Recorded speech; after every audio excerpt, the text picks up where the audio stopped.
This is the Thrive Podcast with Shiloh Missionary Baptist Church. And now, Pastor Fred Jeff Smith. Hello, welcome to the Thrive Podcast with Shiloh Missionary Baptist Church. As you can tell, I'm not your regular host. I am Terrance Turner. I'm normally on the other side of things, but I'm filling in for Pastor Smith today. So, as usual, if you have any feedback, comments of the podcast, you can email him at fredjeffsmith@cox.net. That's fredjeffsmith@cox.net. And we really appreciate you tuning in on YouTube or listening on iTunes. Today we have a special guest. She is a member of Shiloh. She's practiced law for over 20 years. That is correct. And she's currently running for state representative. Correct. Her name is Sonya Hall. Sonya, how are you? I'm doing well this morning. Very good to have you here on the Thrive Podcast. And we appreciate you for taking the time out to, come on and talk with the people. So first things first, we want to know exactly who is Sonya Hall. People may not know who you are, so we want you to kind of formally introduce yourself and let us know who is Sonya Hall. Okay. I am a native of Baton Rouge and a product of our public school system. I am the daughter of Lillian and Sydney Hall. My dad is a native of Baton Rouge. My mom is a native of North Louisiana. What part of North Louisiana? Ruston, Louisiana. Ruston, okay. Yeah, so that's very near Grambling. That's right. Hey, is that your alma mater? That's my alma mater. Well, it's all HBC love, so. I grew up in South Baton Rouge, and as you mentioned earlier, I am a candidate for state representative for District 67. Okay, now before we get into you running, you've also been practicing law for about 20 years or so, right? About 21 years, that's correct. Okay, so I finished law school in 1996, and I was admitted to practice in 1997. Okay, now what made you interested in practicing law? My father is an attorney, and while I was in school, I enjoyed those courses that had to do with law and government, so that's what I pursued, throughout my college career. Then I went to grad school in public administration, and I decided to go to law school. Okay. And ever since then, you've been practicing attorney. And is it more on the defense or prosecution or? Well, if you think in terms of the criminal realm, I am a defense attorney. I represent those people who have been accused of crimes. And also on the civil side, I have worked on both sides of the table. I've worked as a defense attorney defending the state of Louisiana, in fact, against claims that either it or its employees had done something wrong. And I also work as a plaintiff's attorney for those people who are seeking justice for someone they believe have wronged them. For instance, if you've been in a car accident and you think that someone else was at fault, you might seek my services, and I would represent you in that matter. Okay, very interesting. And the interesting part of it is it's kind of a lineage. Your father was an attorney, now you're an attorney as well too. Right. So is that kind of like the spark that has you running for state representative? Is helping people? Well, that's a good that's a good analogy, but I would say yes, actually. My work as a public defender, and I worked with the Public Defender's Office for about 11 years,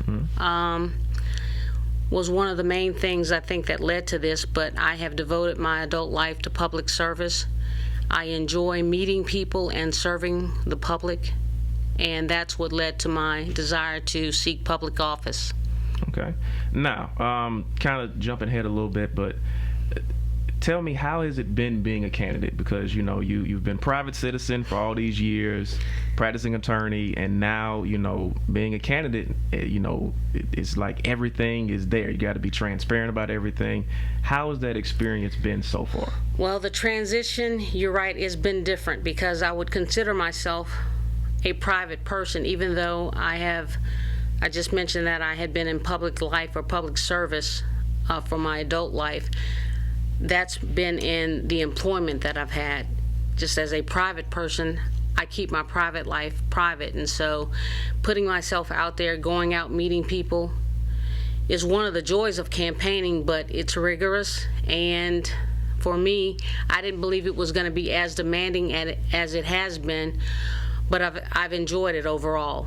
Okay. And now, so what's something that you've kind of discovered? You say you're going out there and it is a bit rigorous, meeting new people. You have to be open to fielding a lot of questions. Now, I'm sure with you running, I'm pretty sure you get bombarded with questions every day. Tell me a little bit about that experience. Well, what we try and do is we've been going, engaging in a door-to-door campaign, trying to meet as many people in the district as we possibly can. And we have little handouts that we call push cards that just give you an insight into, a little bit about me. Mm-hmm. And in that very second, you're just greeting someone, so they don't have a whole lot of time. They weren't even expecting you, but they may look at the push card and have a question about your qualifications or something completely off the wall, or why should I vote for you? So you've got to be ready to engage the public in whatever questions that they may have. And I can say people have been very nice and cordial with me. I haven't had or experienced any nastiness, no slam doors, no, I don't want to hear what you have to say. People have been receiving us very well, and I'm appreciative of that. Well, and that's always a very interesting dynamic to campaigns and politics in general, is when you can find people to actually be nice to you. Now, I'm pretty sure on the other side of things, on the flip side of that coin, if you're running, there's opposition as well, too. Sure. And again, with you being a private person, have you noticed anything ugly in the campaign as far as your opponent maybe coming at you or anything? Nothing like that? We haven't had any nastiness. Everything has been positive and upbeat, but we haven't really engaged each other at all. Qualifying is still going on. In fact, I qualified this week, so it's official. I'm officially a candidate. As far as I know, only one other person who I'm not familiar with has qualified. At this point, the election is at the very beginning. Mm-hmm. The election process, let me say. So as campaigning continues, I would anticipate that the candidates would have different forums, and at that point in time, we would engage each other. And there may be some contention, but it's my hope that there's no nastiness at all. Because, and I think that's a big turnoff with people, especially if you look at national politics. And sure. National politics and local politics often mirror each other. And campaigns can turn extremely ugly. And I think, the general public, they don't like that. I don't believe. But the thing that I have noticed even about campaigns is that it can go left and the issues get left out, and next thing you know, we're talking about each other's personal business. Yeah. And is that something that you kind of really strive to stay above board on? I would like to stay away from that, because if you're serving the people, what you should be doing is talking about the people's business and issues that can help the people. And when you start making personal attacks to discredit someone, or if you might think that may help you gain ground in some way, mm-hmm. It only adds an entire negative spin about the whole process, and we want to keep the campaign above ground, above board.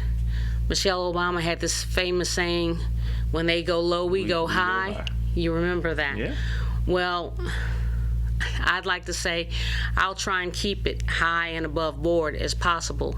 We don't want to be nasty. We don't want to go negative. We want to talk about issues that can help the community, because no matter who wins, it's the community and the people who are important. And so while we are striving towards victory, we want ultimately the people to win.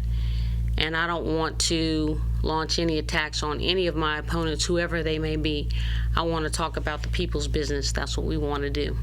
Okay. Well, and speaking of the issues, let us know a little bit about your platform. So, what do you stand on, and what does the representative of District 67 have to do? If you're elected into that office, what does the job entail, and what are some of the issues that you plan on tackling once you get in office? Well, what we like to see is better educational opportunities for our children, because we believe the children are our future. Specifically, we'd like to see an investment in early childhood education. We haven't increased that funding in many, many years.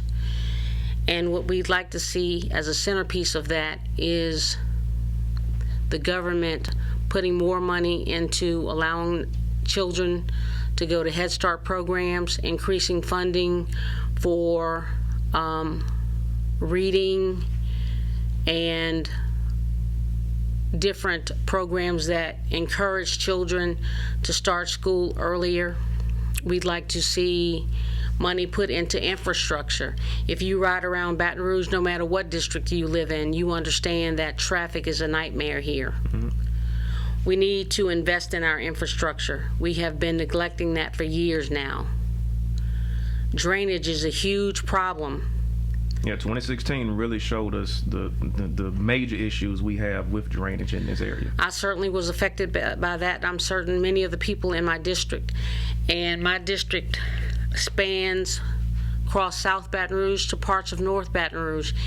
And many on both ends of that spectrum were affected by floodwaters. But even with hard rains, regular hard rains, we're starting to see standing water on the streets and in houses. That's costing the people money and time, and it's affecting their property values. We can't have that. You know, we really need to address these issues. They're getting worse. And I think that if we invest money in infrastructure, we can help solve that problem. We'd like to see money put into, expanding Medicaid options. Governor John Bell has done a great job with that, but we'd like to see that go even further so that we have more people in our district who have access to health care. So these are some of the many things that we'd like to see happen. And we would do that, obviously, by partnering with local, state and local officials or governments and private agencies, but also introducing legislation to help with funding. Okay, now, a lot of times when issues come up, you always hear, again, like I said, national politics mirrors local politics.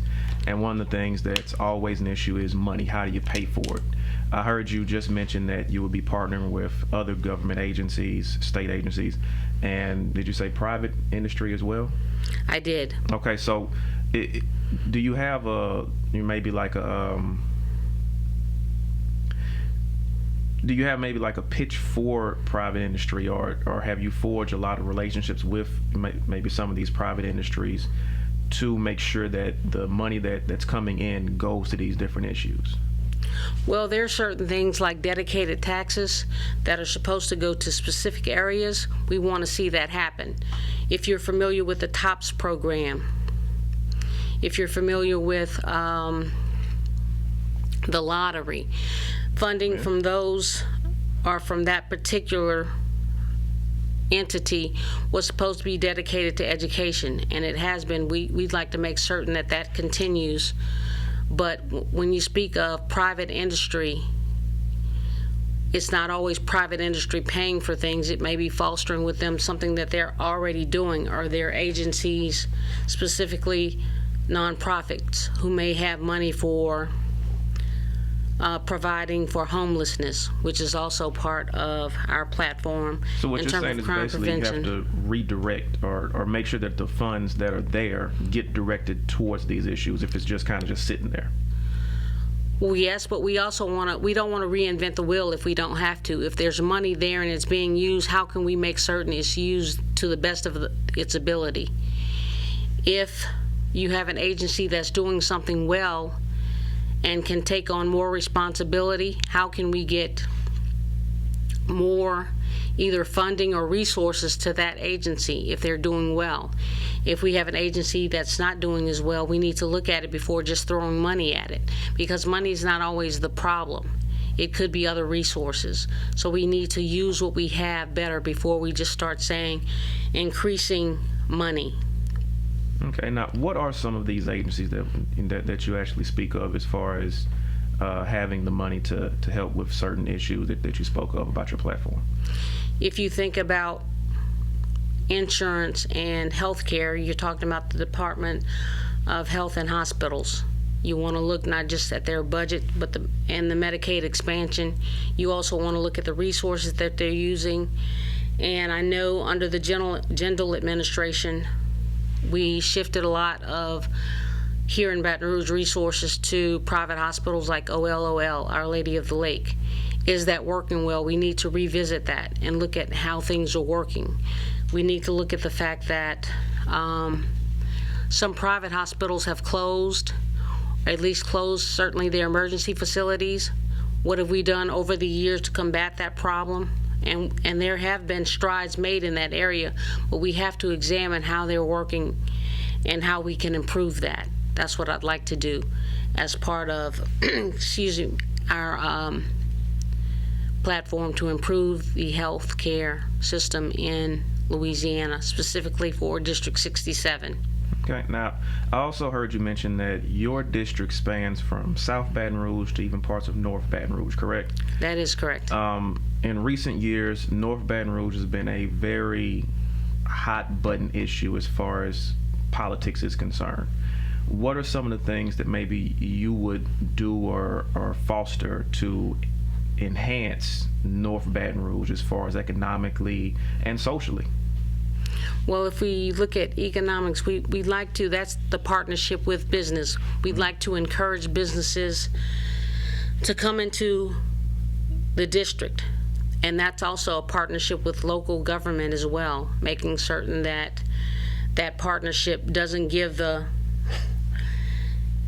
kitchen sink away, as it were, because you can give all these tax credits and all these incentives and not get anything forward. But certainly we'd like to see grocery stores. We'd like to see infrastructure that builds community, and we want to see the community be a part of that growth.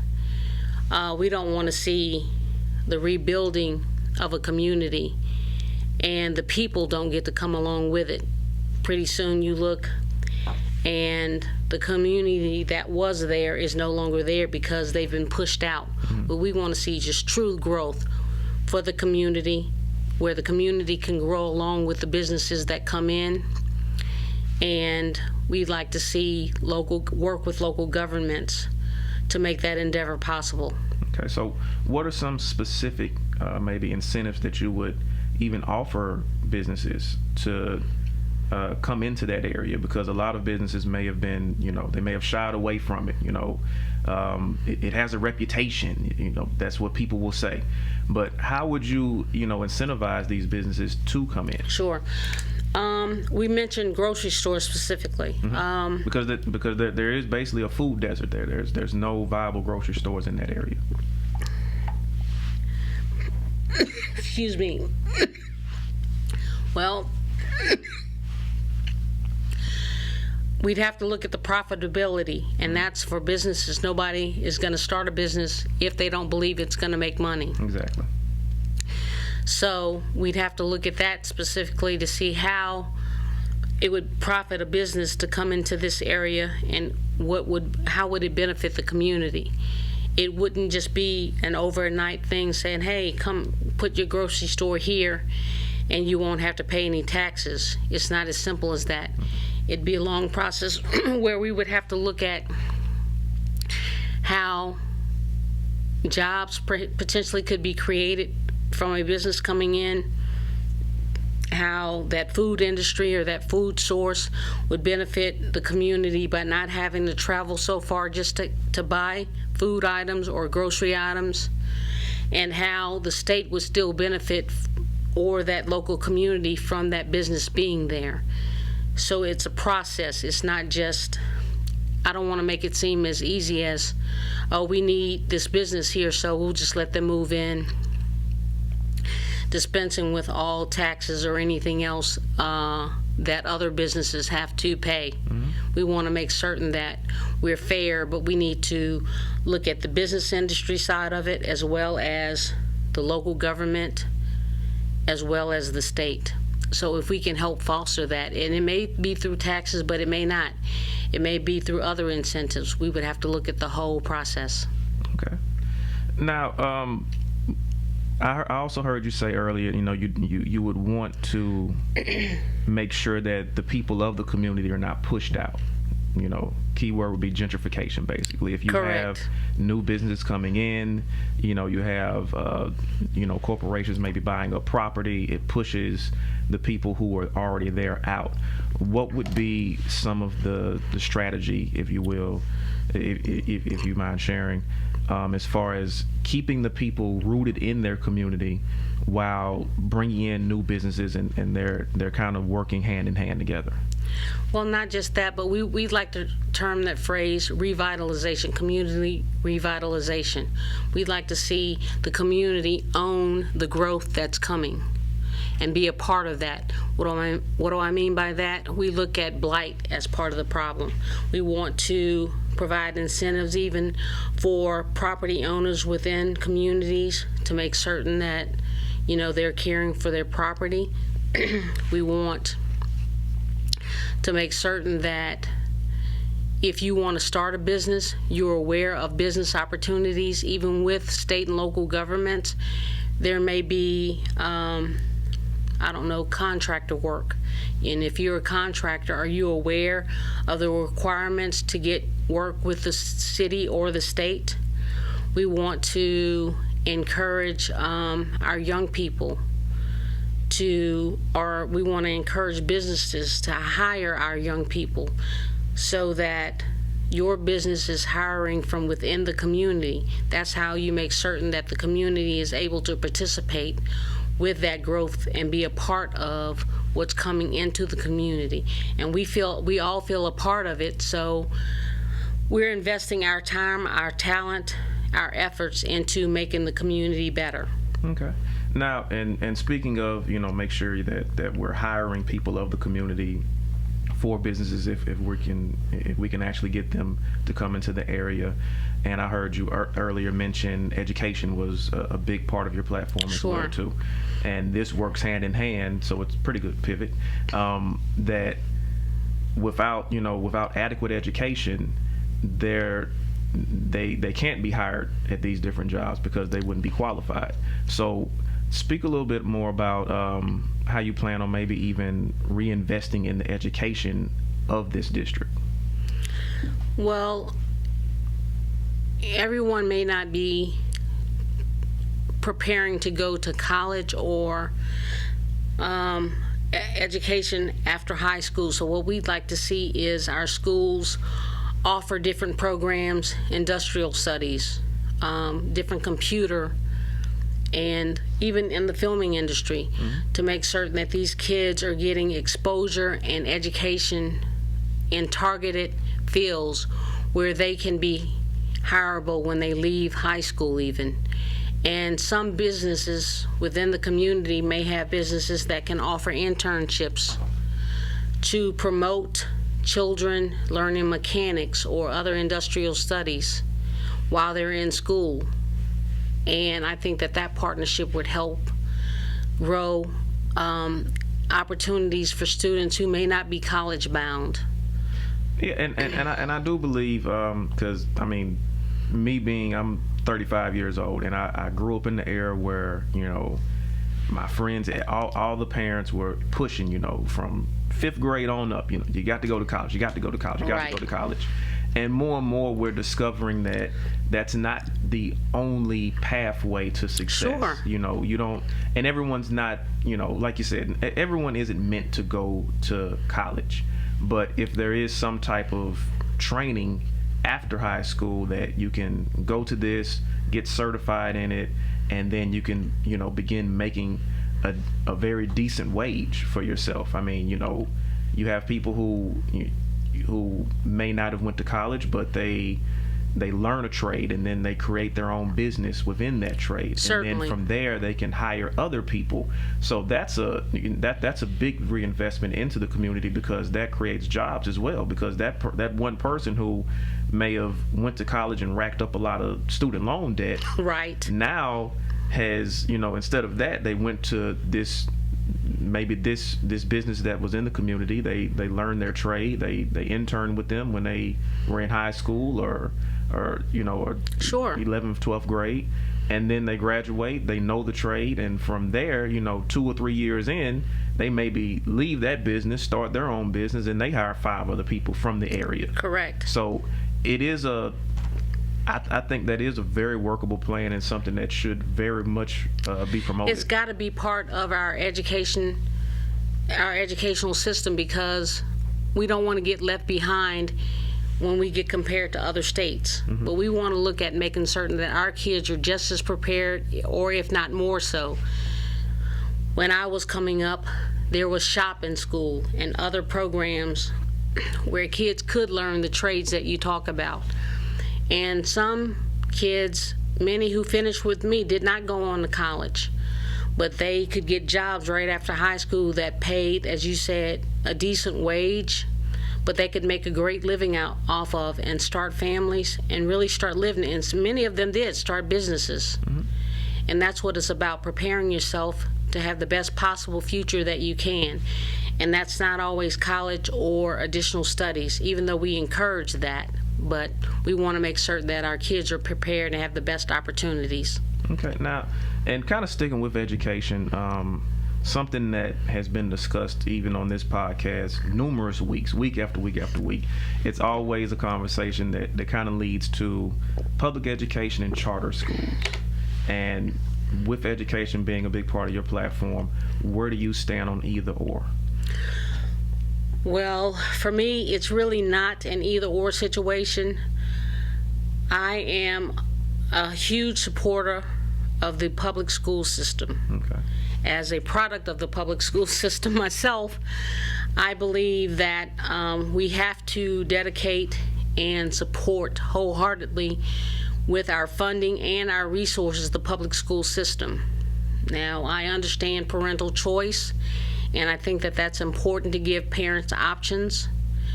If there are charter schools that target specific areas, it might be,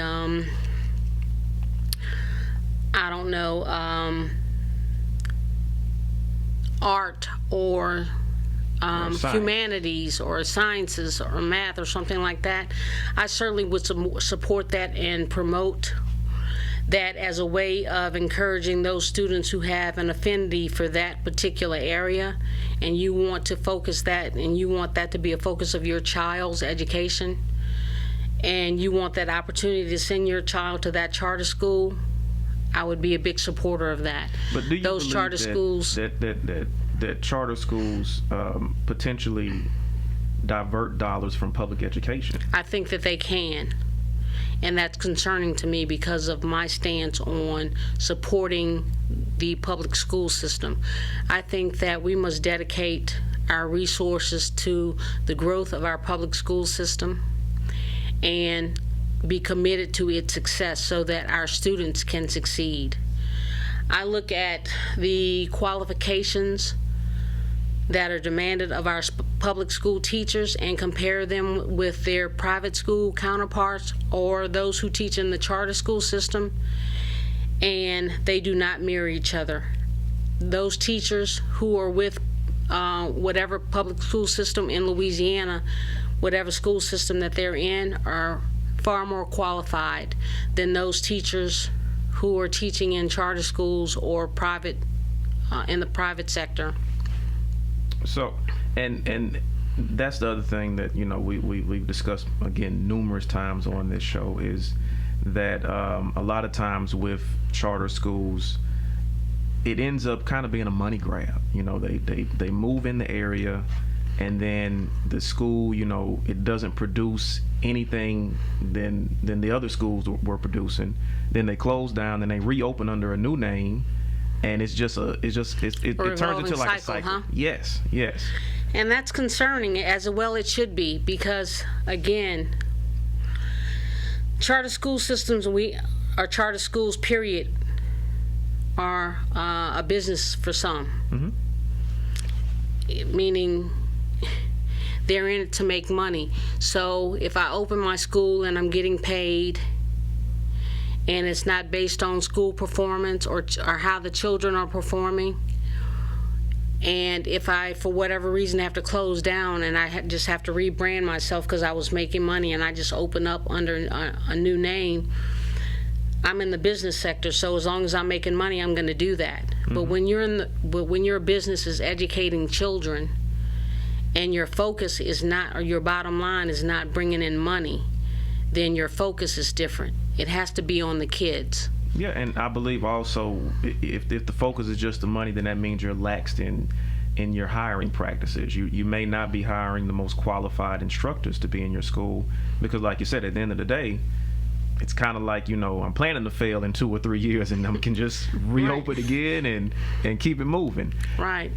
So I do think that is a very important issue that definitely needs to be addressed when you talk about community concerns. Certainly. And again, that's not an indictment on all charter schools because some of which may be functioning very well. But I'm just a proponent of the public school system, and I believe that we must dedicate, again, not just funding, but our resources to the success of the public school system. Okay. Now, I brought this up just a couple of times about national politics mirroring local politics and vice versa. A big issue has always, especially with national politics, is donations to campaigns.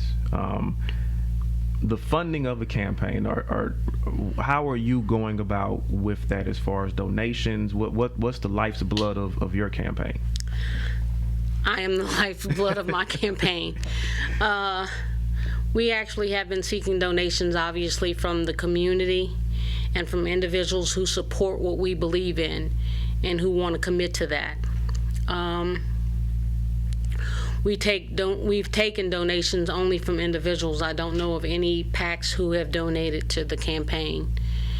And that's a huge concern when you think about campaign finance reform. Mm-hmm. We haven't had those issues. Some candidates may be lucky enough to be dealing with issues like that. We are not. Ours is a grassroots campaign. We are dealing with the people.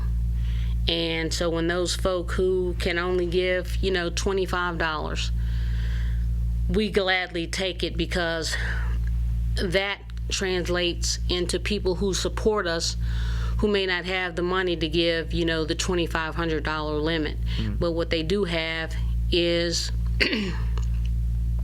their one vote, which is what we want most of all. And now, what about even campaign events? Are there any plans for that coming up as well? I know some people maybe throw campaign events where they raise money for their campaign.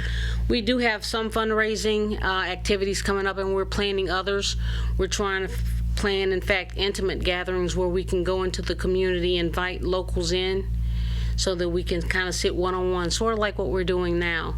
And individuals can ask us questions about our platform. How do we feel about certain things? What would we do in this situation? That kind of thing. Mm-hmm. We also have prayer breakfast coming up, in fact, next week. Okay. We will be canvassing, again, just trying to meet individuals in different areas. And we hope to have those dates and events posted soon on our website. And once we get organized in terms of a calendar of events, we will have that posted so those people who want to participate or help, especially with the canvassing, they can do that, or want to attend functions, they can put that on their calendar and know when we'll have events coming up. Okay. Now, this is a podcast based in a church. Yes. It is the Thrive podcast with the Shiloh Missionary Baptist Church. How does your faith play into your role in politics and even, as an attorney? How does your faith kind of play into it, or does it play into it? Well, obviously it does. It's a very important part of who I am. Usually what I've done in my past is I sort of jump in. I want to do something. I jump in and I do it. And then I say, Lord, make this right. So what I've done is to seek, the Lord, is this something that I should do? It's something that I want to do. I feel that I'm being led and called to do it. But I prayed on it, and I've asked God, to bless this endeavor, and He's been walking with me since we started this months ago. And I'm praying and relying on my faith to keep me strong throughout the process, because you can get weary. Mm-hmm. Or I have sometimes been weary along the way in terms of, trying to get out there when there's not enough time in the day. We might set a daily goal and trying to, knock on 75 doors. And we get to 35, you're tired, or it's already getting dark, you didn't realize you spent this much time, at each individual house. You think, you make up for it because a lot of people may not be home or you don't get everybody, but you're thinking, what am I doing wrong here? So I've been encouraged by, somebody might call me that afternoon and say, baby, I've got a donation for you. Or we saw you out there, or I saw one of your signs. And so that gives us a little bit of encouragement. But I guess the short answer to your question is, no matter what happens with me personally, or should I say with this campaign or professionally, I know that my faith will sustain me. And so that's what I rely on no matter what I do. Okay. And people, I guess people don't even realize too, when you're running, this isn't the only thing that you're responsible for. You still have a life outside of running. You still have to manage your household and pay your bills on a regular basis. Exactly. So your days, I'm sure, are extremely long. So that's what kind of brought me to the question is, as far as how does your faith play into it, because you have to be able to lean on something. That's correct. Yeah. That's a terrific assessment of what's been going on as of late. Some people may have the luxury of devoting their full time to campaigning because it is a full-time job, but I do not. I still have to work. I don't have kids, so I don't have the rigors that others may have in having to work, campaign, and then come home to a family who demands your attention as well.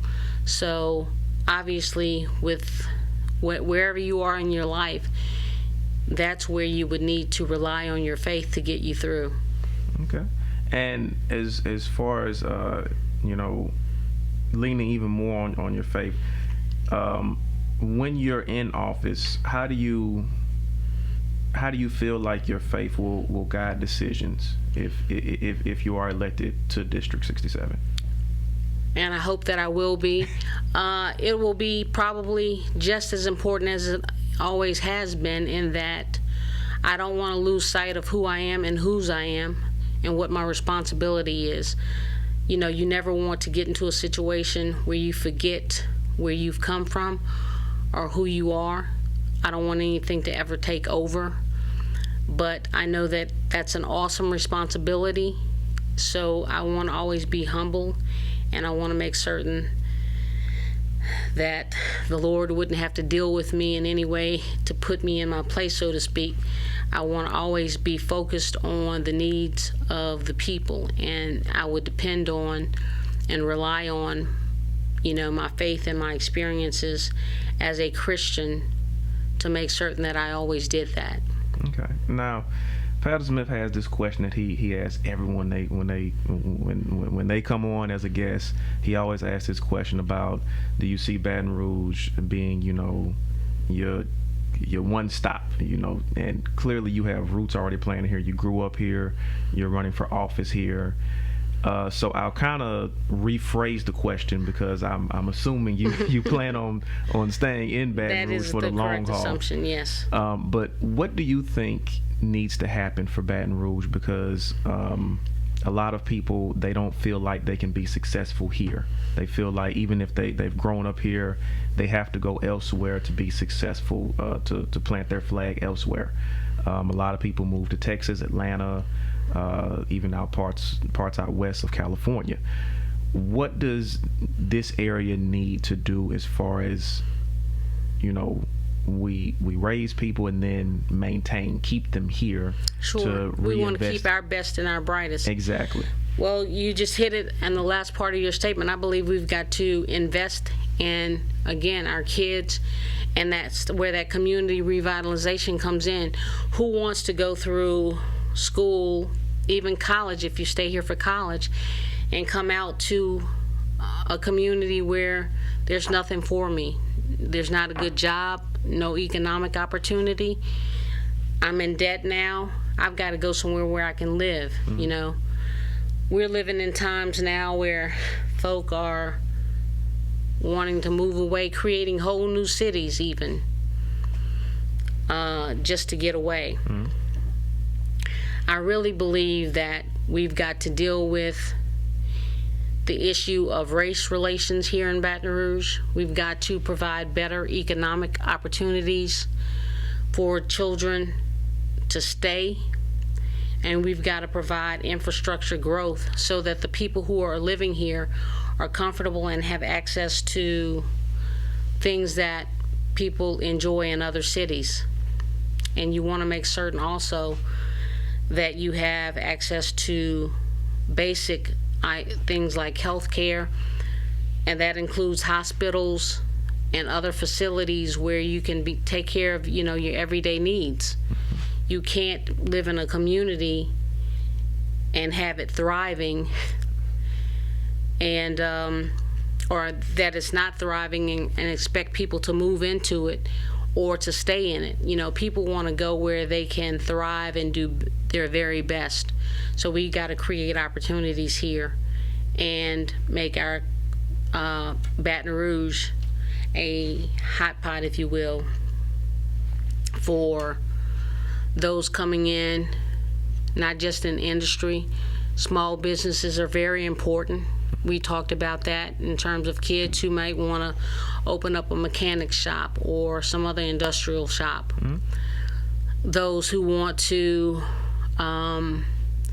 be in the music industry or do other things that people in other cities are doing and are successful at. But we want to provide an environment that is good for business growth, whatever your idea may be.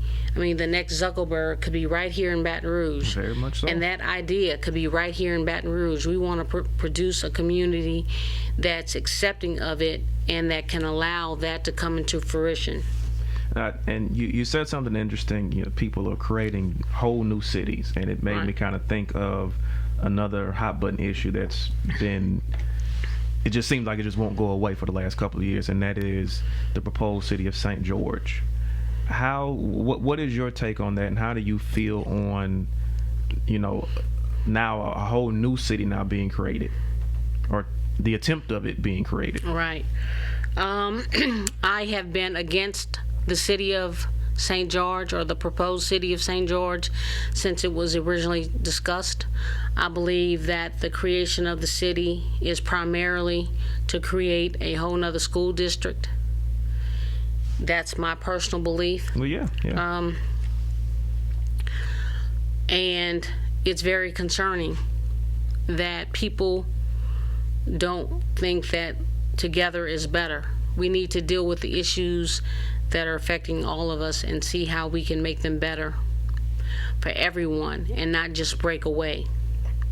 What do you think the ramifications of, if they're able to successfully incorporate and get this city actually there, what would be the aftermath of that? Or, you know, in your opinion, what would be the aftermath of now, you know, kind of diluting, you know, basically a city and making it smaller, and then you have this over here? Because if you think about it, I mean, you have Central, you have Baker, you have Zachary, and now you're trying to create St. George.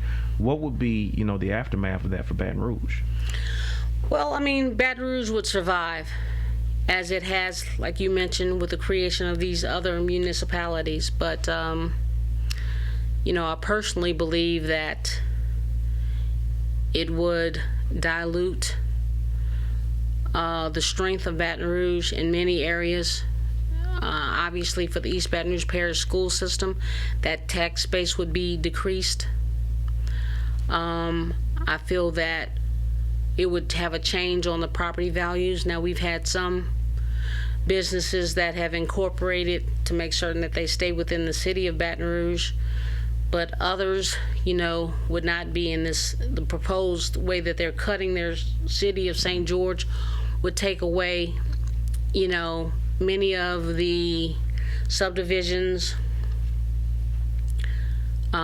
businesses that are currently within Baton Rouge right now.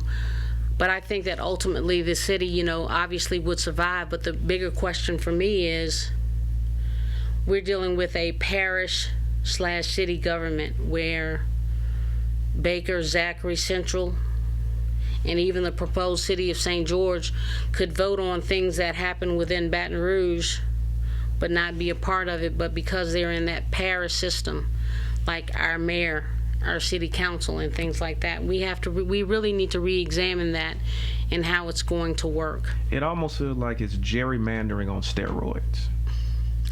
Yes, I like that. Well, I do appreciate the conversation because I know you got to get back out there on the campaign trail. Thank you for having me. And we appreciate you coming on. Thank you guys for watching and listening, and we'll be back next time.